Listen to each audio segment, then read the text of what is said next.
Le film nous présente une petite galerie de personnages aux traits de caractère affirmés qui habitent au milieu des steppes du Kazakhstan et dont l'humanité transpire à l'écran.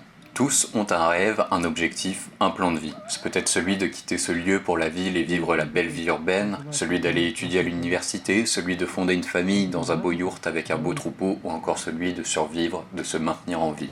Каждый матрос, когда выходит на дембель, рисует свою мечту на гюсте. Это моя мечта.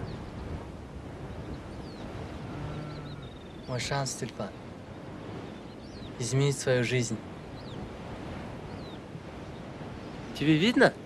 Dans ce film de Sergueï Dvortsevoï, la terre est aride et ce mode de vie semble toucher à sa fin. Plus que très peu de gens vivent de cette manière, la plupart des jeunes partent vers la ville. Plus encore, la nature elle-même semble inciter les habitants à partir. Les agneaux qui naissent sont pour la plupart morts-nés, pour une raison incertaine. Le ciel y est toujours d'un bleu limpide et aucune montagne, aucun relief ne vient casser l'horizon qui semble s'étendre indéfiniment. L'aridité est à perte de vue. Qachon? Bugun tunde. 5-chi bo'ldi.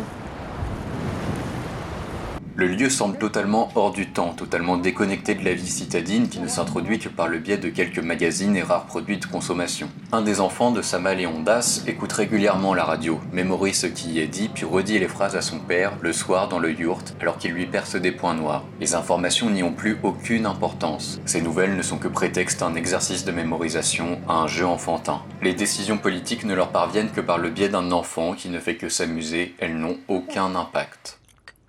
Елдің жаңалықтары.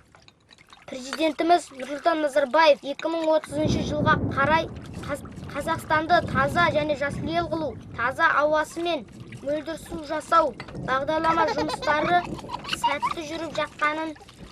Папа, қараңыз, қандай.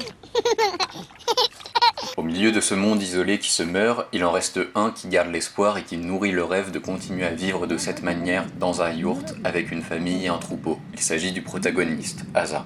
Le problème est sa naïveté, il ne sait pas s'occuper d'un troupeau et n'a aucune idée de l'âpreté d'un tel mode de vie. Il ne fait que l'idéaliser et le fantasmer. Le film atteint son climax par une scène à la fois banale et d'une profonde rudesse, celle où le protagoniste va donner naissance à un agneau et lui faire du bouche à bouche pour l'amener à respirer. Scène banale car un berger doit se frotter régulièrement à l'exercice, mais rude car filmée dans son entièreté et car de la survie de cet agneau dépend la survie de ce mode de vie. Cette simple naissance nous fait entrevoir la possibilité du rêve d'Asa.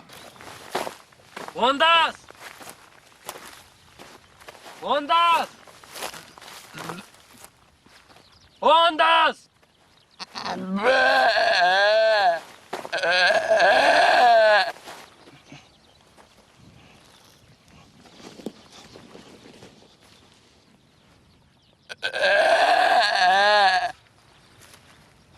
Ondas!